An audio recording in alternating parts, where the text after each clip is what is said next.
Hey, what's up, everyone? Have you ever wondered if your job is safe from AI? Don't worry, you're not alone. Today, I'm diving into the types of work that AI has already replaced and what might be next. So let's get started. First up, let's talk about repetitive tasks. Jobs that involve a lot of routine and predictable work are prime targets for AI. Think data entry, customer service chatbots, and even some aspects of accounting. These roles involve repetitive tasks that AI can perform faster and more accurately. Next, let's shift gears to manufacturing and logistics. Robots on the assembly lines? Yep, that's AI at work. Automated warehouses with robots zooming around, picking and packing items?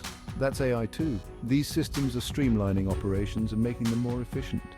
But it's not just blue-collar jobs. Even creative fields aren't immune. AI is now capable of generating music, writing articles, and even creating visual art. While it might not replace human creativity entirely, it's certainly changing the landscape. Let's not forget about the medical field.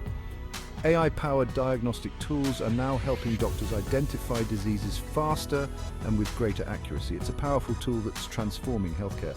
So what does this all mean for you? Well, it's not all doom and gloom. While AI is replacing certain tasks, it's also creating new opportunities. Jobs in AI development, data science, and cybersecurity are on the rise. And let's face it, AI still needs a human touch. In conclusion, while AI is transforming the job market, it's also opening up new paths. Staying adaptable and continuously learning new skills will be key to thriving in this AI-driven world. Thanks for tuning in, and don't forget to like, subscribe, and hit that bell icon for more tech insights. Until next time, peace.